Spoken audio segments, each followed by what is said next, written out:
man's skin peeled off in rare reaction to the Johnson & Johnson COVID vaccine.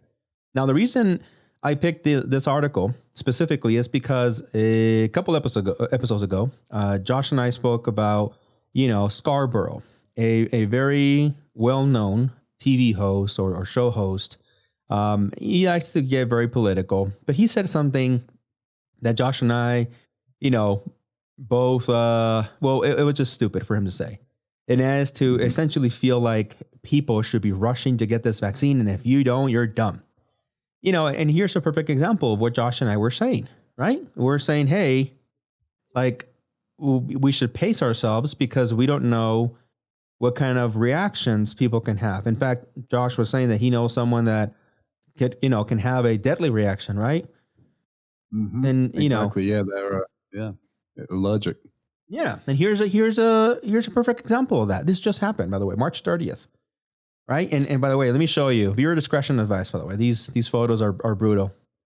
So the article reads, a Virginia man suffered a rare reaction to a COVID vaccine that caused a painful rash to spread across his entire body and skin to peel off, doctors said. Richard Treyer, 74, of Goldtown, began suffering strange symptoms 4 days after receiving one dose of the Johnson & Johnson vaccine. So I'm going to go down. Here it is. Oh, yeah. Jeez. It is brutal, man. It is brutal. For those of you guys listening on the podcast, essentially the guy looks like he got burnt, maybe. Like it's just red. And like a really bad suntan in combination with like getting hives. For those of you guys ever gotten hives or getting like a reaction to some kind of leaf or plants.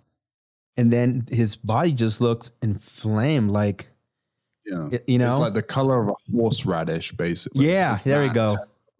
Horrible. Oh, it is brutal, man. It is really brutal. And, from what I saw there on the article, there's no immediate explanation, definitive rather, as to saying, hey, why this happened or this was expected.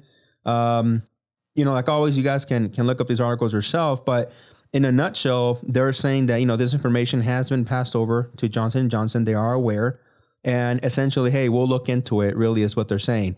But I wanted to touch base here real quick to show you guys, an example of why Josh and I said what we said on the last episode, because we don't want anybody coming at us saying, you guys are no-vaxxers and you guys are being irresponsible. Stop it. We're not. We're just being realistic here. This is a very real outcome to some people.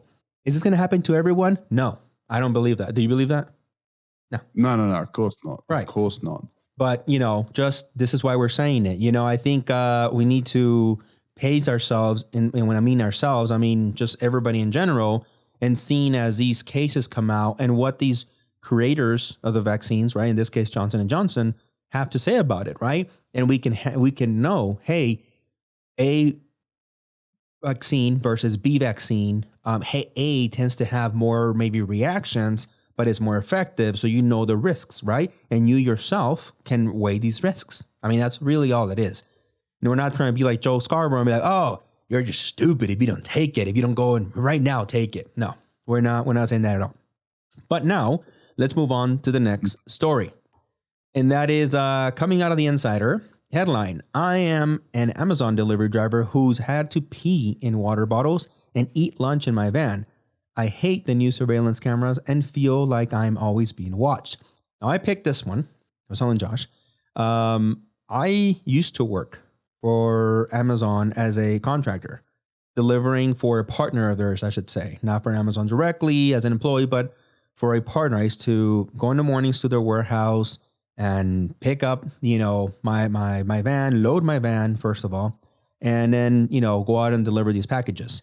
Now, to be fair, I wasn't there at the peak seasons, which are usually like Christmas time, which I know it's really, really bad for a lot of these drivers. And you know what? Even if I wasn't there during the peak seasons, this actually just, resonates with me because I'll say it right now. I did all this. I ate in my van and I peed in bottles. That's right. That's an image you'll never get out of your head again. That's right. I did that. Did I ever take a dump in the back of the truck? No. But I'm going to tell you guys another story. I almost came close.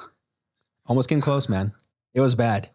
There was a little kid somewhere out there that was about to receive. No, I'm just playing. A big turd. No, I'm playing. I'm joking. It's a joke. Calm down. No, it was bad, man. Like it was sometimes, as the article says, by the way, you're out there sometimes remote, like in the middle of nowhere, even in San Diego. Yes, there are remote areas where it's just not realistic to just go to the gas station. Like some people were trying to say. In fact, this article had some comments of people saying, well, you can always find a restroom. They're everywhere nowadays. You have no idea what you're talking about. So let me read a little bit of the article. After 4 years of working in an Amazon warehouse, I applied to be a delivery driver. I wanted to be a driver because I thought I would have a lot more freedom and wouldn't have to deal with the uneven management style in the warehouse. Side note, I think that's a really bad reason to become a driver. Yes, you have more freedom. Yes, I can say that you are, quote unquote, your own boss in terms of like your breaks and stuff like that. But trust me, you're going to be watched. Those cameras are watching you. If you're going to pick your nose to get something out of there, they're going to know. It's just the nature of the beast, right? So no, I don't think that's a good reason. But anyways, that's what Angel Rajal, said in the article. He continued and said, I started driving in July in the middle of the pandemic in a classic Amazon van, but I've enjoyed being in a customer-facing role compared with the distribution center. He added that, but during the holiday season, I was targeted in attempt robberies and have had people follow me while on my route. That never happened to me, but it's very true. I heard it from other drivers. In fact, there has been other articles of vans completely, like the entire van, not just the contents of the van. The van's just not being there anymore. Like the driver comes out and it's like, where the hell is my van? That is very, very real. You have to understand that a lot of these vans, depending on the time of day, they're carrying thousands of dollars worth of goods. I've ordered things like, and hell, actually, I'm looking at the whole office now. Most of the stuff in this office came from an Amazon van, right? This mic, that light, my AC system that I have in here, which was $450. Tons of things in here. This speaker, which is out of the focus of the camera, but it's $250. Imagine what else other people order, right? Just thousands of dollars. So if one van gets jacked and these thieves, with the whole organized crime and everything, if they are really organized, they just hit jackpot, right? So the article also said that at the time, inside of the van comes with its own pains too. You're in a packed to the brim vehicle for more than 10 hours a day, are expected to deliver up to 400 packages. That is true. And each package is expected to be delivered within 30 seconds. That's on paper. That's not how long it takes you? Not really. No. Are some delivery personnel faster than others? Yes. I've never been a slim dude. Right now I'm 260, 265. Even when I was thinner back then, this is about 2.5 years ago, maybe 240, 230. And I'm just not a fast, slim guy. I remember working with some dudes that they were just, they looked like, I don't know, man, they had like fucking like 10 Red Bulls. And they were always like they were like freaking Flash, So yes, and they would pick up more. They were very energetic and, good for them. They didn't get paid more, which I always felt kind of bad for them, but they were like delivering like it was no one's business. They probably delivered the 400 plus packages in under 30 seconds. An average guy, I consider myself to be an average guy in that case, got the package, walked it over as fast as I could, and walked it right back. Did I run back and forth? No, I didn't run back and forth. The one time that I tried to run back and forth, you guys would have freaking left. Why? Because I ate shit. I fell right on my ass. And at that point, I'm like, I'm not going to do this anymore, right? When I was training actually with a guy, fell right on my ass. Like those comedic, like you slip and go, whoop, right on the ass. I'm like, no, I'm done, dude. No, I'm sorry, Amazon. I'm sorry. This package is not that important. Anyways, so what this guy is saying is very damn true. He then concluded to say that the route too, and this is key, by the way, sometimes take you to rural areas where public bathrooms are out of reach, which is what I was saying. Now, what he doesn't say here, which to all my Amazon or existing Amazon delivery drivers that maybe watch this. I know my cousin watches, and maybe he can comment. You comment and let me know if they're still what they used to be, which is a freaking joke. Like these routes, man, like you look at it, right? And you're like, who the hell, like, it looks like a 4-year-old with a crayon design your stops where you have streets, right? And you can go back and forth on a street like 4 times if you follow the freaking route. Now, I get it. This is a machine, blah, yada, yada, but you're Amazon. You're arguably one of the most successful / richest companies on the face of the earth. Like this should be your like main focus is to make sure that these routes are efficient, right? I mean, I've spoken to UPS delivery drivers, and they have like this whole system where they only turn rights because they've discovered over decades that they've been in business that actually drivers turning left causes more accidents. Like that's how granular they've gotten with their routing, right? Yeah, I know. Another driver told me that he was going to work at a UPS. And during his training and finding out all that, he found out that, that's how detailed they are with delivering stuff. Again, drivers out there, comment on below, let me know. But dude, going back to the Amazon stuff, it's a freaking mess, man. It's just a complete joke. Like you have to, as a driver in the morning, you get what they call their bins. And they're like these color bins. Like they fold up as well once you're done with them. And they have stuff in them. I'm not gonna lie, dude. Some of these bins are extremely heavy, like more than the normal 30, 35 pounds that most jobs require you to be able to carry. Like they're heavy where you have to get stuff out. Or they have like 2 items, 3 items inside. And you're like, what the hell is this? Like, it's a mess. But the part that may be illegal, which is what I teased at the beginning, I understand that some people are going to be like, oh, you just deal with it. As a man that came from working in cable, shout out to all my cable techs out there. Dude, you have to sometimes and I've heard of some people having to go number 2 and eat with like dirty ass hands in your own truck sometimes, or in a company vehicle, doesn't matter, where you're basically sitting there.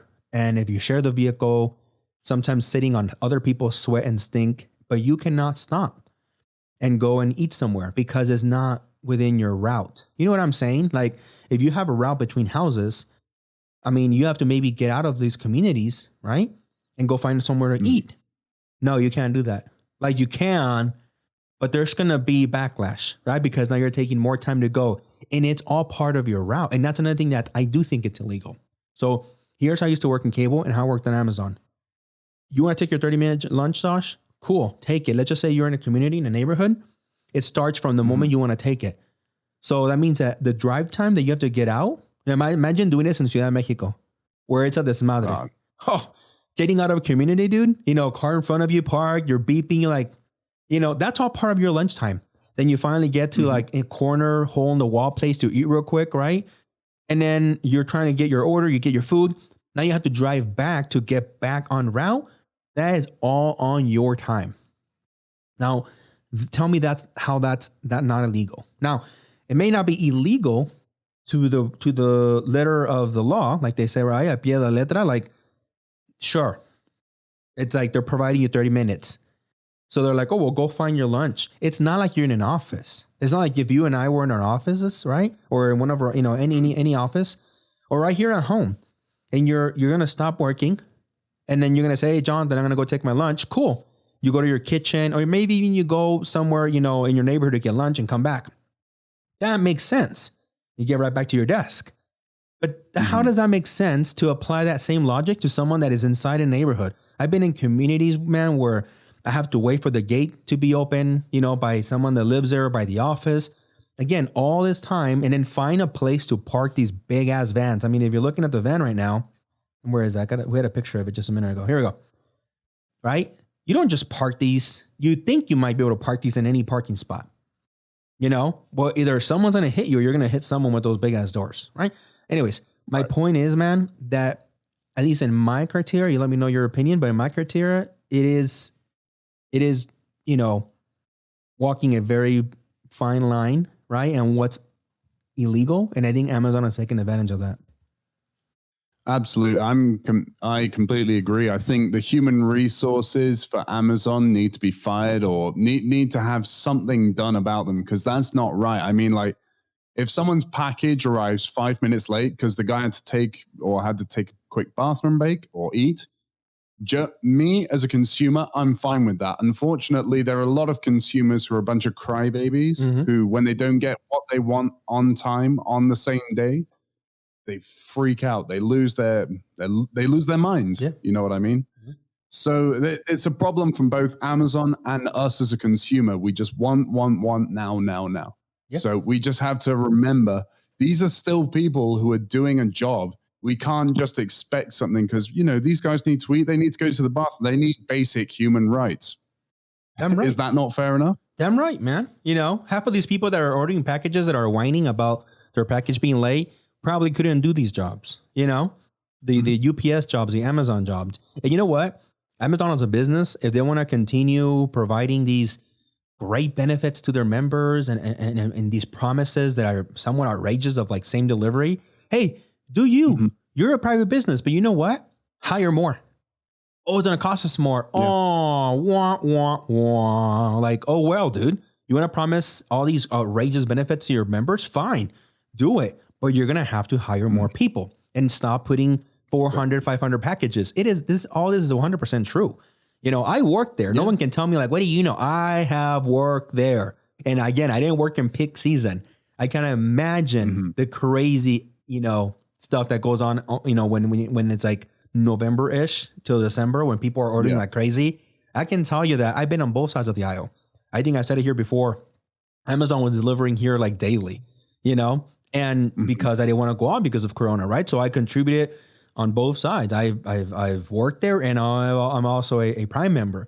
So if I'm getting deliveries every day, I can't imagine anyone else, right? And who's putting up with this? Right. All these drivers. So, anyways, all right, let's move on to the next story. And that is coming out of MSNBC, I think it was. We have title: Man Who Killed His Mom in 2002 arrested in New York City attack on 65-year-old Asian woman. It said here that Brandon Elliott, who faces hate crime charges in the latest attack, is already on lifetime parole for fatally stabbing his mother, police said. So before we go on to our commentary, let's watch this quick clip. It's being called a hate crime assault, causing more pain in our Asian American community. That awful video showing a woman being brutally beaten while others stood by and just did nothing. But overnight, some relief, police announcing a new arrest in the case. And I want to warn you, the video you're about to see is disturbing. Overnight, police in New York City arresting the man they say was caught on surveillance video, brutally attacking a 65-year-old Asian woman in Midtown Manhattan. The suspect, identified as 38-year-old Brandon Elliott, now charged with felony assault as a hate crime. He's accused of violently kicking the woman to the ground and stomping on her head, all while shouting anti-Asian statements, according to police. The attacker then seen walking away as security guards in a nearby building stand and watch. The most painful part of that video was watching that man close the door on that woman. And I hope that as a country, we don't do the same thing. The Biden administration now launching new efforts to curb the growing violence, committing nearly $50 million to help AAPI survivors of violence and assault, and $33 million towards studying bias and xenophobia. Attorney General Merrick Garland also announcing the Justice Department will conduct an expedited 30-day review, prioritizing criminal investigations and prosecutions. The disturbing wave of anti-Asian violence in all corners of the country has law enforcement experts concerned about copycat incidents. There are those who are out there doing it because they're seeing others do it, because it's getting the attention that it's been getting, and that is contributing to the numbers of crimes that we're seeing. But on the ground, young leaders in local communities are speaking out, fueling new hope. I learned that we can make a difference. Like 12-year-old Korean-American Mina Fedor, who organized a rally here in California, bringing more than 1,000 people together to demonstrate against anti-Asian hate. It is unfair that it is happening. And yeah, it makes me very sad and upset about this. And yeah, I just wanted to do something. What's your goal? What's your hope? Raising awareness, also raising youth voices for them not to be afraid to stand up for themselves and other people. Now, in all of this hate, Mina was just so inspiring to talk to. She told me she first started organizing last year after a family member of her was coughed on in public. She wanted to do something to make a difference. And meanwhile, in New York, the management of that apartment building where the attack occurred, they say the staffers who witnessed it and stood by and did nothing have now been suspended pending an investigation. They want you to believe that I'm alone. gonna go ahead and pause this. All right. So I want to show you one more thing, okay? In that whole incident that you guys just saw, for those of you guys, hearing on the podcast, essentially it was a few minute news broadcast from, I think again, it was MSNBC who, talked about, detailed what you just heard, right? The violence against agents in the community and, this man and the rap shit he had. Okay.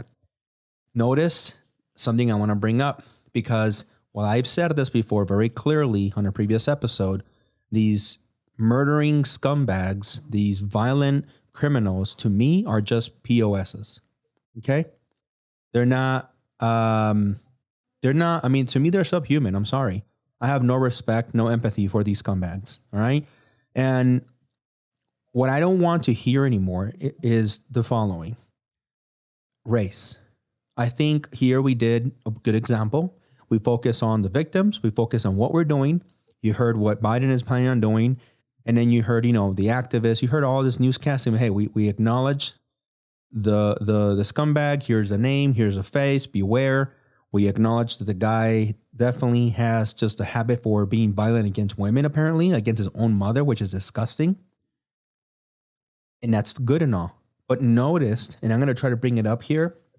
And unfortunately, I'm going to have to bring it up with a ad. Check this out. This is what I was telling Josh. All right. Now, I wish there was a way to show you guys this without this big San Francisco Chronicle ad in front of us. But I'm going to try to fool the system, try to refresh it just to make my point and show you guys what I'm trying to show you. So this is about the massage that killed 8 people, right? The man who killed 8 innocent individuals, right, in Georgia massage parlors. When I scroll down, hopefully the ad doesn't pop up, but when I scroll down, it's going to show you what the first thing they focus on. And you tell me, Josh, if you watch it, if you see it. What does it say there, Josh? There you go. It's in the first line. A You white read it. gunman. What does it say? A white gunman. Right? A white gunman. All right? I don't care what some of you guys might want to call me. Want to call me like some people have already come up very racist on TikTok and on other platforms, calling me a coconut, a pick me, a white sympathetic. Dude, whatever, man. That's all racist. You're being racist if that's what you're thinking, and get out of here. But for those rest of you guys that are going to be honest about the conversation I'm about to have with you, this is exactly why you have so many people divided. Again, notice that in the previous coverage, also by a member of the mass media, right? MSNBC, they're like, oh, a man, and they just refer to him as a man. What was he? It was a black guy, right? Who created the crime, the atrocity, and stomped on a woman, an older woman. Same black guy who killed his own mother, but they only refer to him as a man, And again, I'm fine with that. I think if we're going to decide to stick, get race out of the equation when we're covering these articles, fine. I'm all thumbs up. Does it matter, JT? It doesn't matter. I'm with whoever's saying, does it matter that he's black? It doesn't. They're scumbag. I've said that before. So why does it matter here? Here's the San Francisco Chronicle. It's not as big as MSNBC, but San Francisco is also not like a tiny little place. There's the ad, right? It's pretty well known. And the first thing they focus on, like Josh has said, like for those of you guys listening on the podcast, the first thing is a white gunman was charged Wednesday. Josh, what do you think? Well, I think one thing is because that story before, everyone said it was a white guy, it was a white guy, it was a white guy, it was a white guy, and it turns out he's from Syria. No. This is the other one. No, that's the other story. You're right. That's the Colorado one. This is the massage parlor one. So these are two different scumbags. The one you're referencing, right, the white guy, yeah, that's the Colorado one. Right, but this still happened before today, right? Yeah, it did. And because of that Colorado one that happened, and everyone's like, it's a white guy, and it turns out he is from Syria. Right. I think that could be a reason why maybe they didn't mention race in this story, because it was such a big cock up that they made where it's like, it's a white guy, it's a white guy, it's a white guy. And then it turns out it's like, oh yeah, he just looks white. Yeah. So maybe now the media have to change their language so that they don't make these false accusations against murderers, basically. Well, not false accusations, but instead of trying to feed us false information, basically. Right. Like inflate, do you know what I mean? Yeah, inflate the narrative. Yeah. Right. Yeah, I'm with you. So us as hosts of the JTH show, we're gonna call it out, and I want to make sure that we leave this on the record in case a year from now, 6 months from now, someone tries to call us out for covering other unfortunate stories that we both know are going to come out. We need to call out when they are inflaming the narrative by calling out the race. It really doesn't matter. And again, and we have to agree, right? I think those are not going to be racially motivated and have their own private agendas because of politics. Those of us that are trying to use critical thinking, we have to agree. Is it going to matter or not? Right? Is it going to matter only when it's a white person and say, oh, it's a white gunman, but it's not going to matter when it's anyone else other than white? Right? So when is it going to matter? And to me, it doesn't matter, right? To me, these are just comebacks. We should cover the news because we should be aware as a society that these scumbags exist, but it really shouldn't matter what their race is, right? Unless, again, go ahead. Yeah, sorry. I mean, unless it's really necessary or completely pivotal to make this story actually make sense. Right. Then, yeah, I mean, there's no need to mention someone's race when it comes to, I guess, like murderers. Right. I guess, yeah, but I guess like in for instance, they had to label the victim as a Asian American. Right. Right. Because it's Asian hate. They had to. Right. Yeah. Exactly, because that's the whole point. The whole point of this story is the rise in hate crimes towards Asians. Right? Correct. I'm with you. I'm 100% with you. Right. So you're right. By the way, when it's a pivotal key aspect of the criminal, right? And an example, if we find out that this criminal was targeting all blacks or all whites or all Mexicans or all Latinos, period, right? Then we can say, hey, here is this, pick your race, whatever, insert here. Mm-hmm. Man or woman attacking Latinos or attacking white people or attacking black people, right? Then I'm with you. Then it matters. It's part of the story that this person openly said, I'm targeting a race. And then, of course, I'm with you. Mm-hmm. It makes sense to mention it.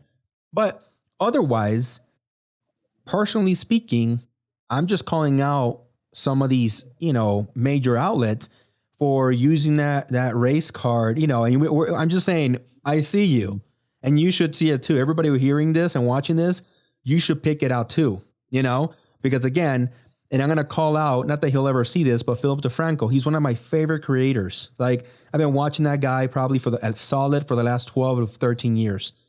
And I was a little disappointed because I've heard him say things like white guy this and point out other stories. But in this same article he covered, by the way, about, the man being identified, he also just went with the, traditional big media talking points. The man. But I've heard him, right, cover other scumbags. And if they happen to be white, he'll call them out for being white. So I was a little disappointed, because he's being, as a guy that I thought was independent and was like us, the guy kind of was, I don't know, driven by maybe he's just reading the talking points. I don't know. But that's one of those things that to me, at least, because again, I practice what I preach. like critical thought. I checked it out, right? Like we're watching the articles here in front of us. They literally the first few letters, it's like white man, or the first few words. I'm sorry. So, anyways, that's my opinion on it. I think I'm happy that this scumbag was caught. I hope he rots in hell. It also kind of goes along with some of our previous episodes. We were talking about this guy is just going to be put away and on our dime. Should this guy face death penalty? This show is not long enough to talk about this. Probably not. I do feel that there's obviously some things that we don't know. It's like, why would this guy be allowed out after he murdered his mother, dude? Like, this is insane. Now, it could be that she was also a criminal and maybe it was a self-defense act. We don't know, right? But without knowing much, it's like, whew, this guy murdered someone and he's on parole in the street. Clearly does it again to another woman.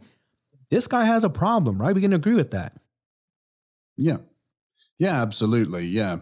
And I mean, going back to that point with Philip DeFranco, I think, he's just someone who's become comfortable with his audience, and, he has to homogenize a little bit to keep everybody happy. And that's absolutely fine. I get that. He makes probably a very good living off YouTube, right? I mean, he's been doing it for 12 or 13 years, like you said, at least, right? Yeah. But I think what probably his biggest downfall is he's probably not trying to look outside of his privilege enough, I guess you could say, because he is white male. So instead of trying to understand the problems in which not only Black Americans or African Americans or Asian Americans, instead of trying to understand those problems, which is really, really difficult. It's not the hardest thing in the world, not as hard as, what those guys have to go through, like African Americans or Asian Americans in a lot of parts of your country. But, it's still quite difficult, and you have to be able to open up your mind and try and understand what the problem is so we can all be equals together. But instead, he's like, no, I can't touch the topic. Right. Can't touch the topic. Yeah. I thought that's what you're referring to when he said privilege, like his rich ass privilege. And again, I love the guy. Like, I really do. Like, I don't have to agree with him in every single thing to be a fan. But it's a little disheartening to see that. I don't know, like you said, like we have to, just because we feel sympathy for a group, right? If you're a white person, you have sympathy for the Black community, the Latino community. It still doesn't mean that you cannot call out the inadequacies that exist, right? Especially within the media, right? Because Blacks and Latinos and any other group, man, any other skin color can call it out for the white community. And that's okay. Like, that's okay. For us here, we are two different people. I think I'm brown. I think you're white. There's still arguably, right? I might be right. But, we can call out any community, Asian community, the Black community. We can also praise the Asian community and the Black community and the white community. There needs to be like an even balance, right? And then, like you said, I think there's that little unbalance there with him where he's like, oh, I got to tread too carefully. I think I don't know what words you use here, but I think you along the lines of like, because he doesn't want to like upset his audience. Yeah, his content has become a lot more homogenized, basically. Right. Just like bland baby food. Yeah. Which, I mean, it's not a bad thing. I mean, the world needs baby food, right? I guess, yeah. Good point. All right, cool. Let's go on to the last article, people, out of the Daily Wire. This one came out yesterday, March 30th. Well, yesterday to my time, depending on when you're watching this. San Diego teachers provide in-person learning to migrant children while residents remain online. Now, I'm very split when you read the headline, right? Because part of my brain says, well, I mean, what else should these children be doing? There's a lot of them are not going to be sitting there for just a couple hours or a couple days for that matter.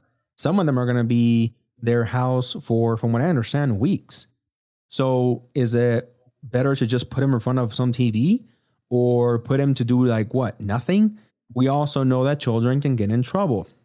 They can start argument fights, no different than any other human being of any other age bracket. Or is it better to put him to do something educational, constructive? So my brain's like, yeah, that's good. Put them to do something constructive. And then the other side is like, hold on, dude, who's paying for this, right? Are we not overworking our teachers enough? Are we not stretching them enough? I am a gigantic, huge teacher advocate. I am pro teachers, right? Do I think all teachers are great? No, that's an absolute and that is moronic. Do I think many of them are fantastic and are being overworked? Yeah, not all, but many of them, right? And again, that's a part of my brain that's like, yeah, so give them more work. And then I read the article, which is what we should all do, right? Now, immediately you find out that these are volunteers actually. So the article goes on to say, teachers in the San Diego Unified School District are volunteering to teach unaccompanied migrant children in person while San Diego residents remain in a virtual learning environment. Now, obviously this is the Daily Wire, right-leaning. And of course, they're trying to paint the picture of saying, well, they get in person, the migrant kids, of course, get the in-person teaching while our poor children still have to remain in a virtual environment. Oh my God, the treachery. I get it. Some parents in the US can't wait for their kids, their rugrats, to go back to school because let's face it, for many of them, not all, for many of them, it's a way for them to get away from their children. And you know what? That's fine. That's fine. Not all parents are like me and my wife, where we are actually extremely happy and comfortable homeschooling our children and having them around all the time. I get it. I understand. I don't try to pretend like my life and my lifestyle fits everyone. So I get it. Some parents are like, please just go back to school. Like, I can't stand you. Be someone else's problem for 7 to 8 hours. I get it. But I'm also not going to sit here and completely blindly agree with Ben Shapiro and his news whatever website. No. Like, dude, first of all, there are many children that actively already have gone back to in-person learning. Many private schools, actually, because they're private, they're not ran by the government. They actually have in-person learning, right? These people are volunteering. And if they're volunteering, I would assume it's because they can probably squeeze it into their day. And I don't think this is the worst thing that we can do, especially when we're going to already house many of these migrant children for weeks on end. I rather see these children try to get some kind of, progressive, constructive education, hopefully, right? Some time better spent than just say, well, let's give all of them laptops or I don't know, all of them tablets or all of them. Let's just put a big TV, right? I feel like this is a better alternative. Now, the article goes on to also say that the San Diego County's Office of Education has approved a program that would allow teachers to volunteer to instruct migrant children being held at the San Diego Convention Center, according to a report from Fox News. A county spokesperson told Fox News that the program will be available to children staying in the facility through July. So there's my point. They're going to be there for quite some time until July. Now understand that right now we're a day away from April. So some of these children are going to be in there for a long time. And they're being, again, the teachers it's on a volunteer basis. So is it going to cost us more money? There's when I return to the other side of my brain. Because a lot of teachers, unfortunately, they already do. If you guys, some of you guys don't know this, a lot of teachers already spend so much money out of their own pocket. Yes, it is BS. And I'm sure it's not just in the US. I'm sure it happens all over the world. But because these governments, of course, they give the appropriate amount of money, BS, of course, as well. It goes to show on all their Mercedes and their BMWs that drive for the administrators. Meanwhile, the teachers, many of them have to spend their own money to buy sometimes essential material, right? Because, we don't have any money to spend. And it's been going on since I was a kid and I was in school. I don't know about you guys, but let me know if you remember teachers saying, all right, guys, I bought these, so please be careful with them. Or, hey, please don't take these home. These are, I bought these for that out of their own money. So anyways, this is, bringing that back and asking, is this yet again another thing these teachers, because a lot of them, you have to understand, they're very passionate about their job. They are. Maybe you're not about whatever you do in life, but some of these teachers are. This is all they ever wanted to do. So for a lot of them, they're like, whatever, man, I'll spend the $30, $40 here to bring these kids, right? Pencils, or to bring them markers, right? And you think the government's there refunding them? I highly doubt it. I hope so, but I highly doubt it, right? So anyways, that's my thought on it. I wanted to bring it to the forefront because I know there's a lot of, depending on who you're reading it from, in this case, we're reading it from the Daily Wire, you have a lot of division, right? But I want to, again, for you guys to always use that critical thought and seeing both sides. So Josh, what do you think? I think it kind of highlights something which is inherently sick in US society. And it's people always talk about, oh, but who's going to pay for it? Who's going to pay for it, right? And it's like, yeah, well, it's obviously going to be the taxpayer. But let me just ask something. So you would prefer your tax dollars to go over to paying a war, which essentially kills hundreds or thousands of people daily, weekly, monthly? I don't know the statistics exactly. In parts of the world that you think you know how to govern, or according to your government, say you know how to govern, rather than give a smaller percentage to be able to give a kid the tools to be able to learn. What is wrong with you? Right. If you don't do anything about the problem, you're part of the problem, unfortunately. We can't just turn a blind eye to these things. Your taxpayers' dollars are going towards a military which is there to protect you or to free nations. Well, I think that's absolutely ludicrous that, people still, it might, I don't know, it might even be a tax hike of like, I don't know, $5. What's $5 from what's the population of the US? Millions?